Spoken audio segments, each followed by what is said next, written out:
Hello, everyone. Thank you for joining us in this week's edition of the Boerne Brew here on Boerne Radio, 103.9 FM and 1500 AM. And you can also listen to the Boerne Brew on the Boerne Star and Boerne Radio websites. I'm the host of today's show. My name is Kerry Barboza, and I'm the sports editor of the Boerne Star. And joining us on today's Boerne Brew is the Boerne High tennis coach Tyson Stewart, whose Greyhounds just wrapped up a great fall season, and they'll be gearing up for a spring season that starts pretty soon. We tried to have Coach Stewart on in the past. It just hasn't worked out with his schedule, but he's here today. So, Coach Stewart, thank you for coming out on the show. Yeah, thanks for having me. This is cool. Well, I mentioned the season the Greyhounds had this past fall in team tennis, and last year, same thing, right? You guys made it to the regional championship match, one win away from state, from playing at the state tournament. Basically, you tied for fifth in the state. Last 2 years, I think what was really cool about that, both years you move up from 4A to 5A, and you guys don't miss a beat. You just keep going. What can you say about the last 2 years, what you've been able to do with the tennis program? You know, we've had a good group of kids the last 2 years. We didn't lose any girls from 24 to 25. We added a couple of boys, lost some seniors, played a bigger role, especially in doubles, from 24 to 25. But, yeah, we took the chance of moving 4A to 5A head on, and kids responded, and we knew there was going to be some different challenges and obviously different competition, better competition. Competition before in 4A, our district was probably the toughest in the state, and going to another very tough district with us champion and Alamo Heights. It was a great year. We rose to the occasion, played some really good matches, and so it was a lot of fun. Well, this year compared to last year, it was kind of a revenge tour. You kind of saw some teams that beat you last year, and you would beat them this year. What was that like? I mean, I know you weren't labeling it the revenge tour, but that's kind of what it turned out to be, wasn't it? No, whenever we beat champion in the regional quarters and we found out we were playing, we knew it would probably be Sherryland coming out of the valley, and whenever we saw that we were going to play them in the regional semis, it was we wanted a little revenge. we lost that one, a tough one last year, and had some chances, and so kids stepped up, and we played really well against them, had a lot of the same matchups we had the year before. Right. I think they had a different number one boy that wasn't there, which helped us. And obviously we added Aiden back from a couple years ago. And so, yeah, that was a little bit of a revenge tour. I wish we could have gotten a revenge on Flower Bluff. Yeah, we were excited to play them. We knew it was going to be Flower Bluff or Heights, and they had a barn burner. I think Heights had 6 match points to win it. And wow. Flower Bluff pulled it out. But, played them really well. Would have been nice to beat them, but it was still, beating Sherryland was big. That was a nice monkey off our back and kind of vindicated us from last year, which was cool. Well, I know it's kind of a sore subject, Boerne ISD, but you have to face the Chargers every year, twice this year and then twice last year. Once regular season, once playoffs. So it's kind of a awkward thing in a way because you and Joey are really good friends and he's the head coach and you're trying to beat each other and the kids know each other and like each other. But it gets a little heated out there, so it's just kind of a weird deal, isn't it? To me, that's kind of how it struck me. It is, and tennis is different because there's no field separating you and the other team. I mean, we're walking around with each other. Joey and I and me and Kristen are standing next to each other the whole match, and, Coach Reedy's down there, and so it's definitely a different dynamic. You can't really get away from it, but like I said earlier this year, it's interesting to me how Champion and Boerne have never played, and all of a sudden these kids they grow up together, like you said, and they go to elementary and some of them middle school together, and then they're supposed to be hated rivals, and it's a different dynamic. It's fun. Your juices get amped up a little bit for that match more than others. Bragging rights and just the pressure of playing each other, and it felt like everything's under a microscope that entire match. Yeah. But we've been fortunate enough to come out on top 3 out of 4 times and knocked them out of playoffs twice, which was fun, but I told the kids after we beat them the first time, I said, if you think they're not coming for us, you're crazy, because 2 years ago in 2024, of course, they beat us in the regular season 10-9, and then we came back and beat them 10-5 in the playoffs, and so we had to be ready for that one. Joey's team is always ready to go, and those kids want to win that match probably as much as any match during the year. So it's fun. It's different, but it's fun. What you're saying is you've beaten them 3 times in a row is what you're saying. I did. Yeah. In a way. I don't want to say that too loud, but yes. Yeah, and both 2 of the wins in the 3rd round of the playoffs. But what does it say about the programs that they can get to the 3rd round and have to play? That's pretty good. That's the 2 better teams in the region. having to meet in the third round from the same district. Right. We pretty much know going into the playoffs that we're going to see them third round. And then if you can make it to regional finals, you're probably seeing Alamo Heights. We have a very tough district, and I know last year we played both of them in the same week. We played Champion on Tuesday and Heights on Friday, and that was difficult. This year we spread out a little bit. Yeah, it's a great district, and of course those kids know each other real well. They play USTA tournaments. We were talking about it earlier today with some of my kids about they're seeing half of our opponents from the fall in these USTA tournaments, and so the kids are close. They know each other's games, and they want to win, and so it's been interesting, to say the least, first 2 years.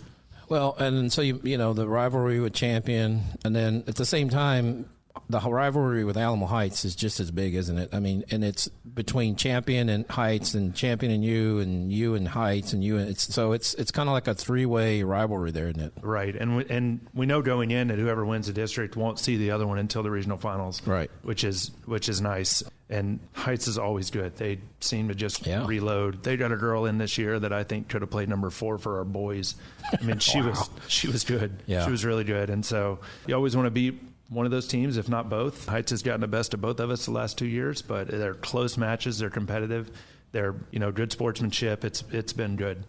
Who won the regional final between Heights and Flower Bluff? Who won that one this year? No, Heights and Flower Bluff played in the semis. Oh, semis. That's right. Yeah, and so that's where Heights was up 10-9, or it was up 9-7 and came back to win it. Okay. Flower Bluff did, and then of course they beat us.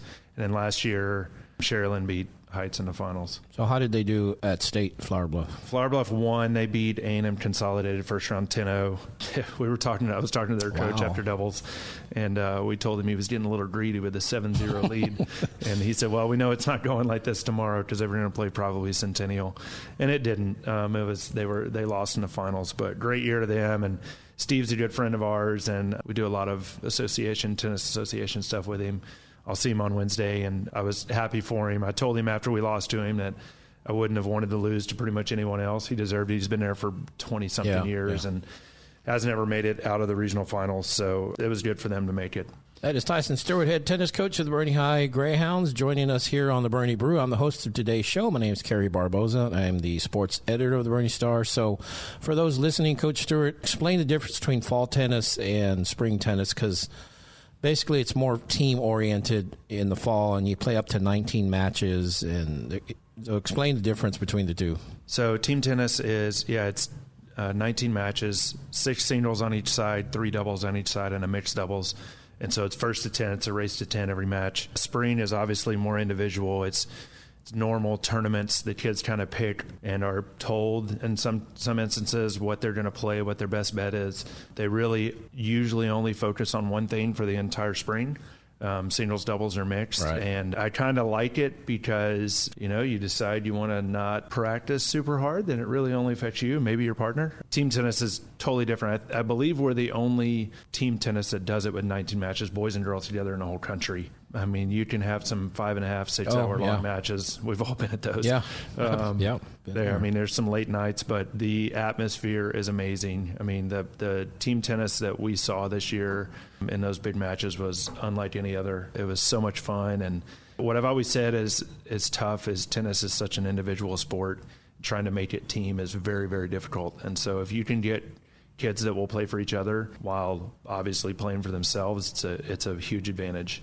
Well, and as far as the first to 19, sometimes it's 9-9, and it comes down to that last match, and everybody is watching that match just to see. And it's just, that to me is the best part of team tennis when it comes down to that last match. Just they need that, and you need it, and you're both trying to win that last match. But what's the longest match that you've been a part of that you can remember time-wise? That I've actually coached in or played in, we've probably had some over 6 hours. Wow. It depends on, how long the matches go, what the weather is, like how hot it is. It'll slow it down a little bit. How many courts you have. Yeah. If we're only playing on 8 courts and it's 19 matches, then it can take a little bit. I know that this year in the regional semis, our match was about 4 hours with Sherilyn, and the Flower Bluff Alamo Heights match finished 2.5 hours after us. So they didn't finish until 4:30. They started at 10. So they went a good 6 hours. Yeah, 6.5 hours. That was a long day for them, which we didn't care because we were playing them the next day. But It can get long. I've heard of 6.5, 7 hour matches, even some other places. Well, and I know, speaking of that, you were at Champion this year. They hosted the district match, and they were down a court because there was some cracks in the court or something. Right. So you were down to 7 courts. And I don't know if it went all 19. It was close to 19. We played everything out. I don't know that. I mean, we started at, I guess, 4. We were probably done around 9. Yeah, it was 9-ish. Yeah, so it was probably 5 hours. Good 5-hour match. And, of course, you were down a court, so that... Right. Slowed it down a little bit. Yeah, a little bit. But you don't realize how much one court down slows you down until you're in one of those matches. Yeah, and the big thing, like when you go to state at A&M or wherever the state matches, they have a lot of courts, just a matter of, you can get everybody on pretty much at the same time. It's just a matter of giving them that rest and that type of thing in between matches, I guess. Yeah. So at state, how much time do they give them between when they play doubles and singles? They give them like 30 minutes or something like that? No, it's only 10. The UIL rule is 10 minutes, but the different thing about state is they finish all the doubles before they put singles on. Okay. So like this year, I think the 5A played first. The 6A match went extremely long.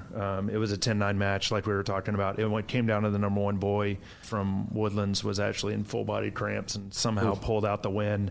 But that set us back quite a ways. I guess that was the 8 o'clock match. They didn't finish till, I think, 2:30. So it put everything else back about an hour and a half, 2 hours. But they put everybody on. They put all the 7 doubles on. They finished, then put all the singles on. At Baylor's, they have 12 courts. Yeah, and then sometimes weather can be a factor. Oh, yeah. I know when Champion made it a few years ago, there was the weather. They were there all day. It was a 12-hour day for them. Because can't play whenever the courts are wet, and depending on where it is, it takes a little bit to dry them, and so it'll back up. I've been a part of a few of those, helping with the tournament. It's not fun. Well, that is Tyson Stewart, head coach of the Boerne Greyhound tennis team, joining us on the Boerne Brew. I'm the host of today's show. My name is Kerry Barboza, and I'm the sports editor of the Boerne Star. So Greyhounds have been a 5A for 2 years now. Before that, you were a 4A. And I believe it was in 22 you guys played for the state championship. Yes, sir. And I remember you were really close to winning state. I remember that match was at A&M. The whole thing was at A&M. Thanks for reminding me. Bad memories and nightmares. But do you think back about that match much? Oh, all the time. Do you? I'm not one. There's a lot of coaches. Coach Cantu is one of them. They can go, oh, this kid plays for this team and they're this age, and I remember this match and all that stuff. I don't remember a lot of them. I remember every detail of that match. We had so many chances to lose it. We had so many chances to win it. Being my first time, it was funny. We got to the 3rd round, and the kids are like, or I guess it was going to state, and they were like, so what are we going to do, blah, blah, blah, about state? And I said, well, I've never been past the 2nd round. So most of y'all have more experience than I do. But, that I can remember almost every point of the tiebreakers. I can remember conversations I had with players during that match. It was fun. Yeah, it took me a little bit to get over it, but I don't even know if I still am. It's one of those things. Talked to some other coaches while we were there, and I said I feel like I'm part of like a fraternity now for making it here, because it's so few that make it. It's not like individual where you could have 8 different, or I guess now 12 different schools make it. There's only 4 that get there, and so I told somebody afterwards that it may have been my wife or my dad. My dad was running the tournament, which was neat. Got to share that with him, but I told somebody after the match, I feel like it was the best day and the worst day of my life at the same exact time. Like, you're so thankful to be there, and it's a great experience. And then losing a heartbreaker 10-8 whenever we have match points and on 2 different matches to possibly win it, it was rough, but it's a great memory. My parents were there, my wife and daughters were there, a lot of good friends that I've coached with throughout the years were there, so it's something I'll forever remember in a positive way, even with a loss. Yeah, and I remember, like you said, it was so close. What was it, 8-8 at one point or something like that? It was something. We were down 9-4, I believe. Right, and you started coming back to 9-8. Right, and had match points on 3 girls singles. Yeah. And match points on 1 girl singles. Yeah, and I remember I was trying to take a photo of what I was hoping would be the winner, the clincher, and so I was kind of trying to shoot all different courts because you just never know who's going to do it. And at one point, one girl was ahead, and then another point, another girl was ahead, and so I kept having to move to try to take what I was hoping was the winning photo. But that was a great match. But So that was as a 4A, and Boerne did real well as a 4A. You move up to 5A. This is the second year. What's been the biggest challenge of playing 5A? And the reason I ask is because as a 4A, you were playing 5As and 6As anyway and beating most of them. So what's been the biggest challenge of stepping up to 5A? I think 5As have a little more depth. You could say it's because it's a bigger school, whatever, bigger programs, but some of those 4As are huge programs. I feel like it's a difference in depth and in the lineup. Your number 6 is still going to be very, very good. Whereas if you were at a 4A, maybe the 6 is like, a kid that was not they wouldn't be good, but a kid that's about to go to basketball or is, right. Playing football on the side at the same time. We saw that a lot. It's also most of the 5As are in obviously bigger towns. They have more access to tournaments, more access to training. And so it's a little bit more refined of a player, I would say. Just adjusting to that and knowing that, there's no easy matches at that level. I mean, we always say if you're the number one player, you're playing a dude every time. You're playing the best of the best every time, and you got to be mentally tough. Well, when you get to 5A and even more at 6A, everyone's good, especially you get second or third round of the playoffs and further. Everyone has a deep team. They're well-trained. They play a bunch of tournaments. They're very match tough, and so you can't really take a day off. So I would say that's the biggest difference that I've seen. Just more depth. Yeah, more depth, and it's just better players all the way down. So you were at a 6A, though. You were at Harlan before you came to Boerne. Why did you want to come down and step down as far as the classification? I always laugh about this because my second year at Harlan, the Boerne job comes open when Coach Truth came in. And I think Joey called me and asked me to come over, and I said no because I felt like we had just gotten there.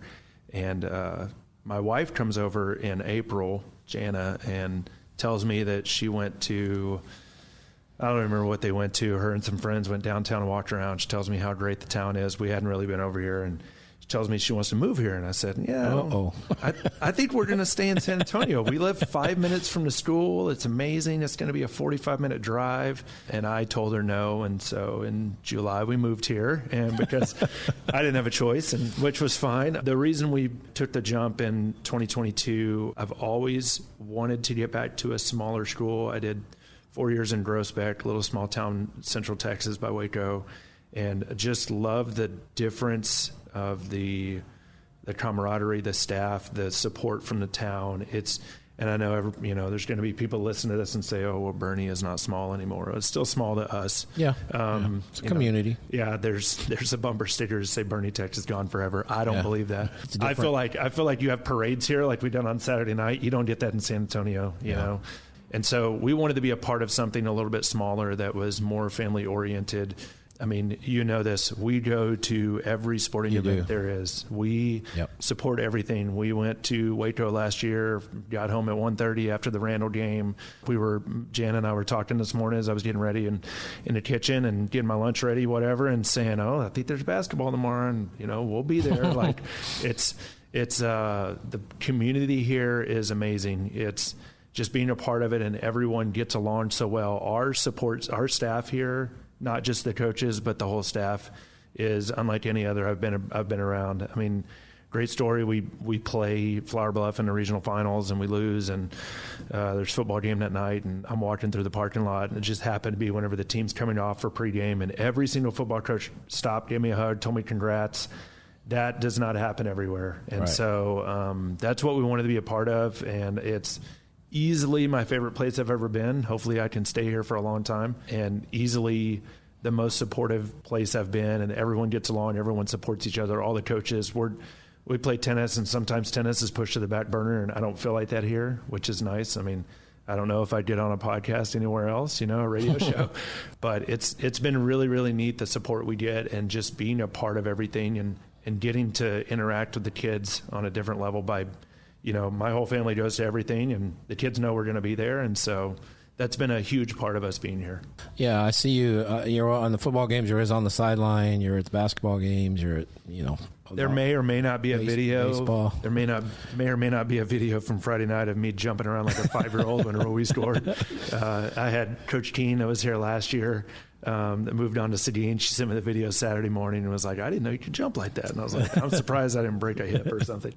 It was cool. That was a great game. But You left Harlan. You had a kid, and it was a boys singles player that was going to win. You knew he was probably going to win state or come close. He ended up winning it. Was that hard to leave someone like that, knowing?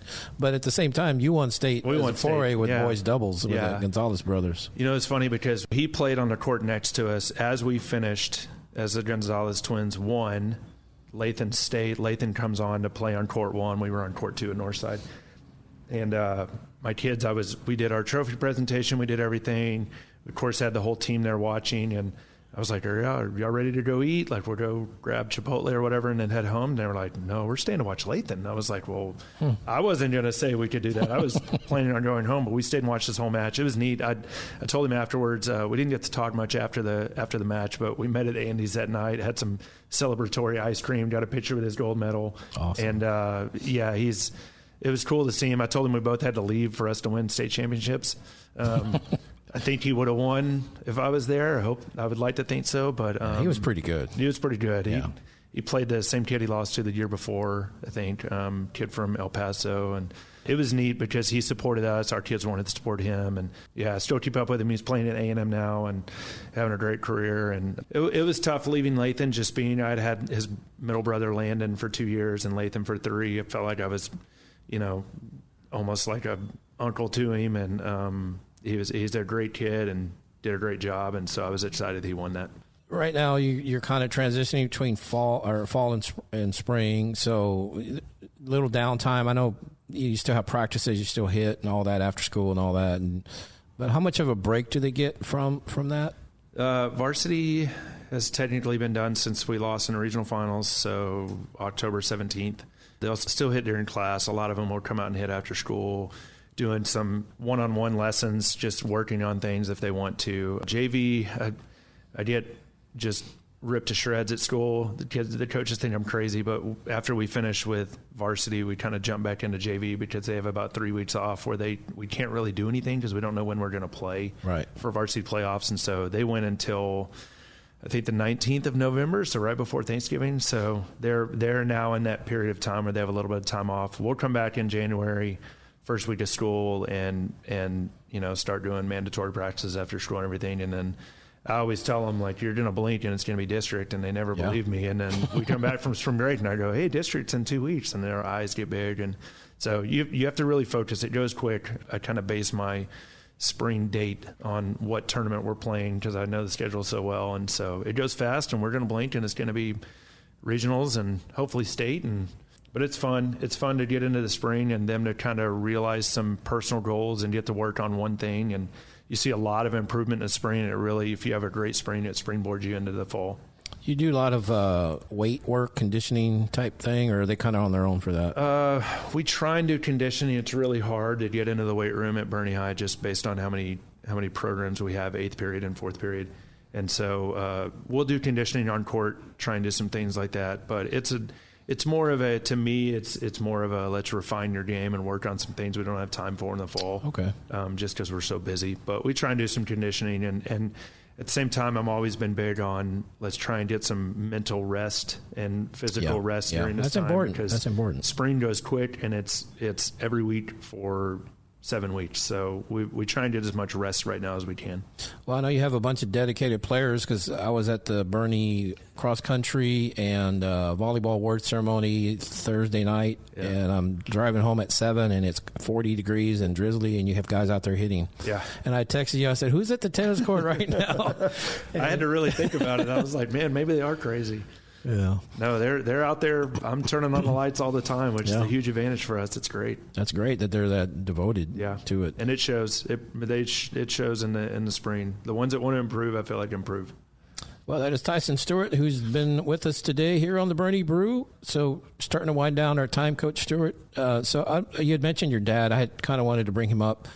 Lack of a better term, he's kind of a bigwig in the tennis community, right? I mean, he's been doing it for a long time. Yeah, but what's his role? Because he works state tournaments. He was your coach, wasn't he, at one time? Right. Yeah. Right. So he coached for I think 37 years. He took a little break to work in the oil field whenever I was little, and then coached 10 years in Graham and 23 or 24 years in Bryan. I still live in Bryan. He's on the board of directors, former president of TTCA, our Coaches Association. He runs the fall tournament. fall state tournament. He used to run the spring tournament whenever they moved it to San Antonio. They went with San Antonio people, but he's very well known. There's a lot of people I meet. I had a couple this year that walk up, "Hey, I know your dad." And I'm like, yeah. Everyone knows my dad. So. He's a bigwig. That's why that's why I use the term. He's been doing it for a while, and he never met a stranger, and so everybody kind of knows who he is. It's awesome. It works out well for me. It's good to be known by him. Last question for you. I didn't know this, but I saw Jason Sweatman, former coach, at the tennis match. I didn't know y'all were former partners in team tennis in college. Where was that? It was at Hardin Simmons in Abilene. Okay. He was, I think, a 10th year senior whenever I got there. Yeah, I think 12th. Maybe 12th. And so, we played together, I think, my freshman year. And then he doesn't like to talk about it, but sophomore year, I knocked him out of a trip to go to California. I want that to go on the record. I beat him whenever it mattered. But, Jason and I are still good friends. It's been nice to have him here and, get to hang out with him here and there. And he comes out and supports. Yeah, and he's 6'6", and how tall are you? 6'3". He makes me feel small. So you guys had been the tallest doubles team in history or something. Not many people returned our serves. It was fun. Yeah, nobody could lob over you guys. You guys are so tall. No, we made a great doubles team. That's a great story. Yeah, I still see Jason around. He's not coaching anymore, but I think he's trying to figure out the next step in his life. But I see him at basketball games. Jason's awesome. He's a good friend of mine. I tell all the kids, because I know him through stuff, I'm like, he has not changed a bit since college. Like, exact same person. Great guy. Yeah, he is great. He's great. And I'm in a fantasy football league with him, so he's doing well in that league too. But, well, Coach Stewart, thank you for coming out on the show. I'm glad you were able to we could carve out a time where you could be on the show. Thank you for joining us. Thanks for having me. This is neat. Hope to be on here again. All right. We'll keep you to that. And I want to thank you out there for joining us here on the Boerne Brew. We'll talk to you next time. Thanks for listening.